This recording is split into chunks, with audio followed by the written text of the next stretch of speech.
Modulus के बारे में आपको पता है, एब्सोल्यूट वैल्यू क्या होता है, मॉडुलस का दूसरा नाम होता है, ये भी आपको पता है। कब पता चला ये जब आप 7th 8th में थे तो एक टॉपिक आया था कि find absolute value of following, ठीक है। उसमें आपको रियल नंबर्स दे देते थे, इंटीजर्स माइनस प्लस सब कुछ रहता था उसमें। आप क्या करते थे, एब्सोल्यूट वैल्यू फाइंड करते थे। उससे रिगार्डिंग कुछ थोड़े बहुत रूल्स बताए गए थे और ये बताया गया था कि आप मॉडुलस सिंबल के अंदर कोई भी रियल नंबर डालो, चाहे वो पॉजिटिव हो या नेगेटिव, वो किस फॉर्म में बाहर आता है, वो पॉजिटिव बन के ही बाहर आता है। तो ये चीज़ तो हमें पता ही है, ठीक है। लेकिन तब आपने एक क्वेश्चन नहीं पूछा अपने टीचर से। वो क्वेश्चन ये है कि ऐसा क्यों होता है कि कोई भी नेगेटिव वैल्यू इस मॉडुलस के अंदर डाली जाती है तो उसका रिजल्ट हमें पॉजिटिव ही मिलता है। कभी ये क्वेश्चन आपने अपने टीचर से पूछा है? अगर नहीं पूछा है तो कोई बात नहीं, आज के इस लेक्चर में, इस लेक्चर के एंड में हमें ये पता चल जाएगा कि यहाँ पे जो नेगेटिव अंदर जा रहा है वो नेगेटिव अचानक से गायब कहाँ हो रहा है, ठीक है। तो इसे जानने के लिए हमें समझना पड़ेगा कि मॉडुलस क्या है, एब्सोल्यूट वैल्यू क्या है। यहाँ पे फंक्शन टर्म अटैच होने की वजह से मॉडुलस की डेफिनेशन नहीं बदलती, ठीक है। फंक्शन कुछ और नहीं है, डायरेक्टली बस हम ऐसा करते हैं कि फंक्शन एफ ऑफ एक्स जो रहता है उसको हम ऐसे लिखते हैं, ठीक है। ये ऐसे भी हो सकता है या फिर एक्स स्क्वायर हो सकता है या फिर एक्स स्क्वायर माइनस 1 हो सकता है, ठीक है ना। तो ये क्या है, फंक्शन है कोई भी एफ ऑफ एक्स। और फंक्शन की डेफिनेशन आपको पता ही है क्या होती है। तो फंक्शन जो है वो क्या है, विथ रिस्पेक्ट टू एक्स लिया जा रहा है और ये जो एक्स है वो इस तरह शो हो सकता है या इस तरह या इस तरह, या फिर अंदर कुछ भी आ सकता है जिसमें वेरिएबल क्या होगा, हमारा एक्स। तो इसी क्वेश्चन को डिटेक्ट करने के लिए, इसका आंसर डिटेक्ट करने के लिए हम पूरे डेफिनेशंस को देखेंगे। सबसे पहली डेफिनेशन है हमारी नॉर्मल डेफिनेशन, जो आपकी बहुत फेवरेट है।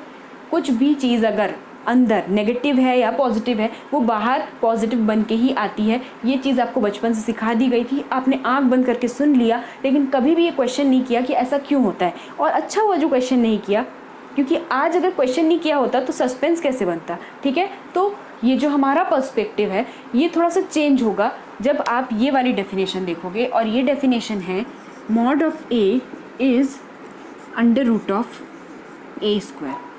तो इस डेफिनेशन के अकॉर्डिंग ए की जगह दो वैल्यूज़ आ सकती है, +3 -3, ठीक है, +5 -5, यानी पॉजिटिव और नेगेटिव दोनों जगह, दोनों वैल्यूज़ यहाँ पे आ सकती है। अगर नेगेटिव आती है तो यहाँ पे नेगेटिव जो भी रहेगा वो उसका स्क्वायर होते ही पॉजिटिव में कन्वर्ट हो जाएगा और उसका रूट लेंगे तो वापस से ए ही मिलने वाला है हमें।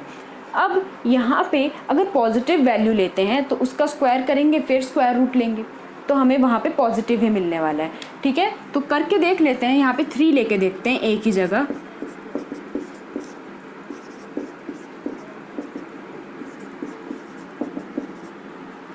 अब आप में से कुछ लोग यहाँ पे थोड़ा और दिमाग लगाओगे।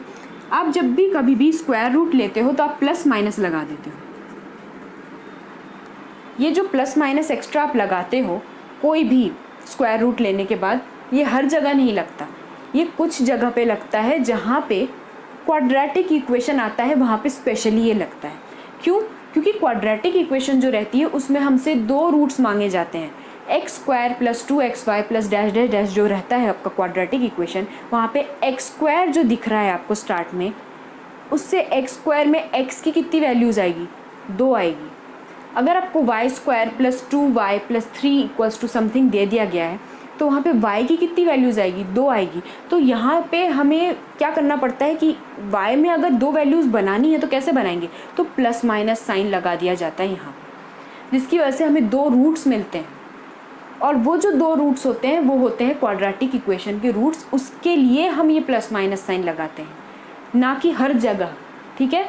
आप नॉर्मली कोई भी अगर स्क्वायर रूट निकाल रहे हो कहीं पे भी, तो वो अगर क्वाड्रेटिक इक्वेशन नहीं है तो हमें प्लस माइनस लगाने की ज़रूरत ही नहीं है, वो नॉर्मल हमारा निकलेगा। अगर हमेशा स्क्वायर रूट के साथ प्लस माइनस लग के आ रहा होता तो आपका साइन कुछ ऐसा नहीं होता, ऐसा तो नहीं होता, हमारा साइन हमेशा ऐसा ही रहता है, प्लेन। क्यों ऐसा रहता है? ये एक्स्ट्रा एडेड प्लस माइनस कब आता है, जब क्वाड्रेटिक इक्वेशन रहता है। ये चीज़ हमें हमेशा माइंड में रखनी है, ठीक है। तो इसका पीछे यही मेन रीज़न है। तो ये प्लस माइनस तो नहीं आएगा, यही आपका डाउट यहीं पे क्लियर कर दिया मैंने इस डेफिनेशन का। ये डाउट हर किसी को आने वाला था, इसलिए मैंने यहाँ पे क्लियर किया। अब अंदर अगर माइनस है तो क्या करेंगे,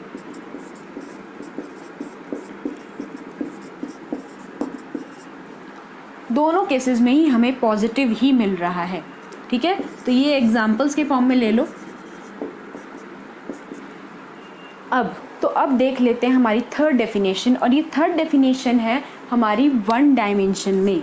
वन डायमेंशन का मतलब होता है नंबर लाइन, और टू डायमेंशन का मतलब होता है एक्स एक्सिस और वाई एक्सिस का होना और एक प्लेन में होना। ठीक है, कोई भी चीज़ जब हम एक प्लेन में देखते हैं तो उसमें एक्स एक्सिस वाई एक्सिस आ जाते हैं, और इसकी वजह से ये बनता है टू डायमेंशन। लेकिन जब एक डायमेंशन होता है तब एक नंबर लाइन पे ही सब कुछ डिस्कस होता है। अब जब वन डायमेंशन चीज़ है हमारे पास, तो इसमें हम मॉड्यूलस ऑफ समथिंग को कैसे डिपिक्ट करेंगे? तो मॉड्यूलस ऑफ यहाँ पे 5 है ना, तो ले लेते हैं मॉड्यूलस ऑफ 5 और -5। यहाँ पे हमारे पास एक वैल्यू 5 है और एक वैल्यू है -5। तो मॉड्यूलस ऑफ 5 जब कभी भी लेंगे तो हमारा जो मॉड्यूलस ऑफ 5 ले रहे हैं, तो ये 5 हमारा इधर है और 0 हमारा इधर है सेंटर में। हमें क्या करना पड़ेगा? हमें जाना पड़ेगा, डिस्टेंस ट्रैवल करना पड़ेगा 5 तक का, और तब हम बोल सकते हैं कि हमने कितने यूनिट्स डिस्टेंस ट्रैवल किया? 5 यूनिट्स का डिस्टेंस ट्रैवल किया। अब अगर मॉड्यूलस ऑफ -5 निकाल रहे हैं तो क्या करना पड़ेगा? तो भी हमें 0 से डिस्टेंस ट्रैवल करना पड़ेगा, कहाँ तक का? यहाँ तक का, -5 तक का, और ये क्या होगा? ये होगा 5 यूनिट्स का डिस्टेंस। तो इससे क्या पता चल रहा है? इससे ये पता चल रहा है कि ये जो हम रियल नंबर्स का, जिन भी इंटीजर्स का हम मॉड्यूलस निकाल रहे हैं, उसके लिए, उस तक पहुंचने के लिए कितना डिस्टेंस कवर हो रहा है, या फिर कितने यूनिट्स आगे बढ़े, वो चीज़ डिपिक्ट करता है क्या? मॉड्यूलस को। यानी डायरेक्शन डिपिक्ट नहीं कर रहा है एग्जैक्टली ये मॉड्यूलस, ये डिपिक्ट कर रहा है कि कितने यूनिट्स कवर किए गए, यानी कितना ट्रैवल किए, ये पूछा जा रहा है, ना कि किस डायरेक्शन में ट्रैवल किए। अगर डायरेक्शन सामने आती है, अगर डायरेक्शन कॉन्टेक्स्ट में आती है, तो हमें +5 -5 की ज़रूरत होती है, और उसके लिए हमारे पास इंटीजर्स है पहले से। लेकिन जब कभी भी हमें इंटीजर्स को नहीं देखना, हमें डिस्टेंस को देखना है, तो डिस्टेंस हमेशा क्या रहता है? कभी भी डिस्टेंस सुना है नेगेटिव में जाते हुए? तो वहीं पे आपको क्या यूज़ करना पड़ रहा है? मॉड्यूलस का यूज़ करना पड़ रहा है, कि जो चीज़ें नेगेटिव में नहीं जाती हैं, या फिर जिस चीज़ की भी हमको पर्टिकुलर मैग्नीट्यूड फाइंड करना रहता है। मैग्नीट्यूड का मतलब क्या होता है? कि जो वैल्यू है, यहाँ से यहाँ जाने के लिए कितना डिस्टेंस ट्रैवल करना पड़ा, ये है मैग्नीट्यूड। किस डायरेक्शन में गया, ये कोई नहीं जानना चाह रहा है।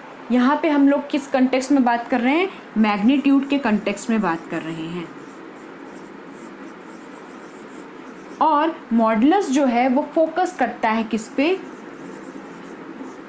मॉड्यूलस का जो फोकस रहता है वो किस पे रहता है? मैग्नीट्यूड पे रहता है। ठीक है, तो आई होप अब समझ में आने लगा होगा कि ये जो है, ये अंदर जो नेगेटिव साइन रहता है वो बाहर पॉजिटिव बन के कैसे आता है। तो यहीं पे हम लोगों को समझ में आने लगा है, आगे जाएंगे तो और भी अच्छे समझ में आएगा। ठीक है, तो ये जो देखो अंदर जो वैल्यू जा सकती है वो दोनों जा सकती है, +5 -5, लेकिन कितने यूनिट्स ट्रैवल करके हम वहाँ तक पहुँचे हैं, वो चीज़ मैटर करती है हमें जब कभी भी मॉड्यूलस लगता है। लेकिन किस डायरेक्शन में जाना है, लेफ़्ट में, राइट में, ईस्ट में, वेस्ट में, वो चीज़ मैटर नहीं करती। अब ये जो चीज़ है, ये सेम चीज़ अप्लाई हो जाती है 2 डायमेंशन में। 2 डायमेंशन, यहाँ पे एक्स एक्सिस दिख रहा है, वाई एक्सिस दिख रहा है। अब मान लो यहाँ पे जैसे मैंने 5 यूनिट्स ट्रैवल किया था, तो मैं समथिंग z यूनिट्स मान लो, ठीक है ना, या फिर x यूनिट्स, y यूनिट्स, जो भी आपको लेना है, तो मैं z लेती हूँ। मान लो मैं यहाँ पे z यूनिट्स तक ट्रैवल कर रही हूँ, तो मेरे को कहाँ से ट्रैवल करना पड़ेगा? हमेशा ओरिजिन से। ओरिजिन से ट्रैवल करती करती मैं कहाँ तक आई? z तक। यहाँ पे भी ये क्या था? ओरिजिन था, सेंटर था, यहाँ पे भी वह सेंटर ही है। ठीक है, तो ये ओरिजिन से मैं ट्रैवल कर रही थी यहाँ तक, ओरिजिन से ट्रैवल कर रही थी नेगेटिव जो भी हमको वैल्यू दी है। यहाँ पे भी मैं ओरिजिन से लेके जाऊँगी इस पर्टिकुलर पॉइंट तक जो कि z है। ठीक है, तो इसकी जो वैल्यू होगी वो क्या होगी? ऑब्वियसली मॉड्यूलस ऑफ z, जैसे कि यहाँ पे था। क्यों? मॉड्यूलस ऑफ 5 ही आया है ना, यहाँ पे मॉड्यूलस ऑफ -5 आया, जो कि वैल्यू क्या होगी? 5। इसकी भी वैल्यू क्या होगी 5। वैसे ही मैंने यहाँ पे मॉडुलस ऑफ z ले लिया, क्यों? क्योंकि जो भी वैल्यू आएगी हमारी पॉजिटिव में ही आएगी। 0 से ट्रैवल करके वो कहीं ना कहीं तक जा रहा है, वो नेगेटिव में तो जाएगा नहीं डिस्टेंस। अब ये तो चीज़ पता चल गई, लेकिन इससे एक रिज़ल्ट निकलता है, वो आपको पता होना चाहिए। यहाँ से लेके यहाँ तक का जो डिस्टेंस है उसको हम ले लेते हैं अल्फ़ा, ठीक है, कुछ भी। और यहाँ से लेके यहाँ तक का जो डिस्टेंस है उसको ले लेते हैं बीटा। अब ये है मॉड z, ये है बीटा, ये है अल्फ़ा। तो हम यहाँ पे क्या कर सकते हैं, हमें पता है ये क्या है, एक राइट एंगल ट्राइंगल, ठीक है, ये बन गया हमारा हाइपोटेन्यूज। तो पाइथागोरस थ्योरम लगा के देख लो।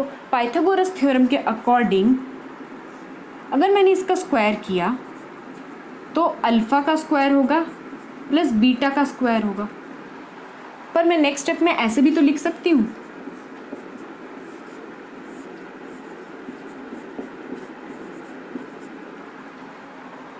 तो ये जो है ये हमारा एक रिजल्ट हुआ, इसको याद रखना है, ठीक है। ये -5 जो आपको शो कर रहा है, ये -5 क्या है, इसमें मैग्नीट्यूड का भी पता चल रहा है और कौन से डायरेक्शन में जा रहा है वो भी पता चल रहा है।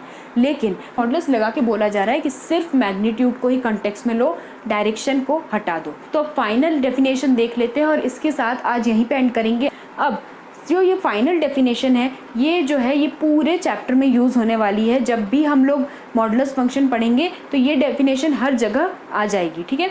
तो ये डेफिनेशन क्या बोलना चाह रही है कि हम लेते हैं कोई भी एक x जो भी एक रियल नंबर है, ठीक है, और उस x के अकॉर्डिंग हम निकालते हैं मॉडुलस फंक्शन की डेफिनेशन।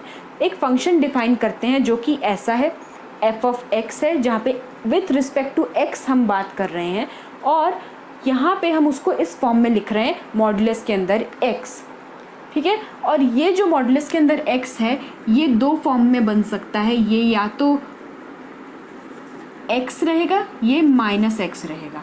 क्यों रहेगा? अगर x की वैल्यू 0 से ज़्यादा है और अगर x की वैल्यू 0 से कम है, ठीक है, अगर x की वैल्यू अंदर 0 से ज़्यादा है दैट मीन्स क्या है, वो पॉजिटिव है, ठीक है। 0 या फिर कोई पॉजिटिव वैल्यू अंदर आती है तो हमारा वो जो नंबर रहेगा वो एग्जैक्टली उठ के वैसे का वैसा बाहर आ जाएगा। लेकिन अगर अंदर माइनस में कोई वैल्यू आती है, लेस देन 0 आती है, लेस देन 0 क्या होता है, अगर कोई नेगेटिव में वैल्यू अंदर आती है तो हमें उसको एज इट इज़ नहीं लिखना बाहर। अगर -3 है तो -3 एज इट इज़ बाहर नहीं आना चाहिए, ठीक है, उसके आगे एक माइनस का साइन लगाना चाहिए। दैट मीन्स उसको प्लस में करके लिखेंगे, ठीक है। अब आपको ये चीज़ कंफ्यूजिंग लग रही होगी, आपको लग रहा होगा हम जो भी बाहर लाते थे उसे प्लस करते थे, तो प्लस कैसे करेंगे? प्लस करने का एक तरीका है ना, -3 करेंगे तभी तो वो प्लस होगा। तो वही चीज़ ये बोलना चाह रहे हैं। अगर अंदर माइनस या फिर लेस देन 0 कोई भी नंबर है, -3 हो, -8 हो, ठीक है, तो जो भी वैल्यू हो अगर अंदर वो आ रही है तो हमें क्या करना है, उसको -3 एज इट इज़ नहीं लिखना है, क्योंकि बाहर हमेशा पॉजिटिव आता है। तो माइनस को हमेशा पॉजिटिव बनाने के लिए हम क्या करते हैं, एक माइनस से मल्टीप्लाई कर देते हैं। -3 इज़ +3। यही चीज़ बोली गई है, यहाँ पे कंफ्यूज होने की बिल्कुल ज़रूरत नहीं है। बस आपको माइंड में रखना है कि हमें क्या करना है, हमें अगर अंदर पॉजिटिव है तो एज इट इज़ लिखना है और अगर अंदर नेगेटिव है तो उसको पॉजिटिव बना के लिखना है। बस इतना माइंड में रखो, पॉजिटिव बनाना आपको आता है। यहाँ पे थोड़ा एक्स्ट्रा ज्ञान दिया गया है क्योंकि ये डेफिनेशन है, बुक्स में आपको थोड़ा सा ज्ञान दिया जाता है, ठीक है, मैथमेटिशियंस द्वारा, तो वो ज्ञान थोड़ा लेना भी ज़रूरी है। तो वो ज्ञान दिया गया है, उसे पकड़ के रख लो, लेकिन अपने माइंड में वही चीज़ रखो जो आपने सोची है। अगर अंदर प्लस है तो पॉजिटिव लिखेंगे, अंदर अगर माइनस में कोई रियल नंबर आ रहा है तो हम उसको पॉजिटिव बना के लिखेंगे, अगर -3 है तो +3 लिखेंगे। अब ये चीज़ सोचने वाली चीज़ तो नहीं है, लेकिन हाँ ये चीज़ अब वो बोलेंगे मैथमेटिशियंस की हम उसको माइनस से मल्टीप्लाई करेंगे, थोड़ा सा सोफिस्टिकेटेड बनते हैं वो लोग। तो उतना तुम मेहनत मत करो, तुम अपने माइंड में सिर्फ ये रखो कि मॉडुलस से जो भी चीज़ बाहर आती है वो पॉजिटिव आती है, ठीक है।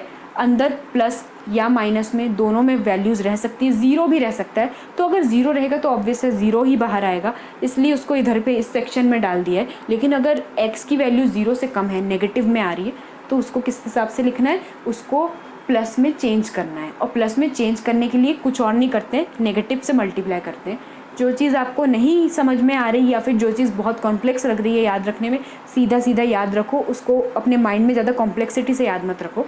तो बस यहीं पे एंड करते हैं आज का लेक्चर। आज का लेक्चर बहुत इंटरेस्टिंग था और हमने सारी डेफिनेशंस देखी, हमने एक मेजर क्वेश्चन को सॉल्व किया जो कि आपके बचपन में सॉल्व नहीं हो पाया था, ठीक है। तो वो सब चीज़ें हो गई, लेकिन अगला लेक्चर है वो है ग्राफ्स पे, और अगर अगला वीडियो देखना है तो आपको मेरे चैनल को सब्सक्राइब करना पड़ेगा, ठीक है। नोटिफिकेशन बेल आइकन पे जाके ऑल पे क्लिक कर दो ताकि सारी नोटिफिकेशंस जो मेरे वीडियोज़ आते हैं उनकी मिलती रहे, और लाइक शेयर और साथ ही साथ कमेंट करना तो बिल्कुल नहीं भूलना है। वैसे मैं आजकल मैं देख रही हूँ मेरे वीडियोस पर अच्छे खासे कमेंट आ रहे हैं बच्चों के, वो इसलिए आ रहे हैं क्योंकि आप मुझे सपोर्ट कर रहे हो। अगर आपको मुझे सपोर्ट करना है तो कमेंट करना पड़ेगा, लाइक करना पड़ेगा। इससे क्या होता है, मुझे पता चलता है कितने बच्चे मेरे वीडियो सीरियसली देख रहे हैं, पूरा देख रहे हैं, ठीक है। तो आई होप आप लाइक और कमेंट करना चालू रखोगे, पर शेयर भी ज़रूर करना क्योंकि आपके फ्रेंड्स तक भी तो वीडियो पहुंचना चाहिए। जितनी बड़ी कम्युनिटी बनेगी उतना अच्छा, ठीक है। तो दैट्स ऑल फॉर टुडे, और अगले वीडियो में मिलते हैं। अगला वीडियो बहुत इंपॉर्टेंट होने वाला है, so be prepared with all these definition, खास करके ये डेफिनेशन के साथ, ठीक है। नोट्स अपने अपडेट कर लो, और जो क्वेश्चंस आंसर्स वगैरह वो सब चीज़ें हैं वो हम अलग से सेशन नहीं लेंगे, हम साथ साथ करते जाएंगे, क्योंकि मॉडुलस फंक्शन और ये जो फंक्शंस हैं, डिफरेंट टाइप्स ऑफ फंक्शंस हैं, इसके बारे में भी हमें अच्छे से जानना है, ठीक है। तो वो पता चलेगा अगले लेक्चर में, क्योंकि मैंने पूरा एक स्लाइड बना के रखा है, तो वो स्लाइड के फॉर्म में रहेगा ना, तो वो बेटर रहेगा उसको समझना। तो अगला लेक्चर जो रहेगा हमारा वो स्लाइड के फॉर्म में हमारा इंटरेक्शन होने वाला है। अगर कहीं पे मुझे ऐसा लग रहा है कि मुझे बोर्ड पे आके वो चीज़ समझानी चाहिए तो मैं बोर्ड पे भी समझाऊंगी। So that's all for today.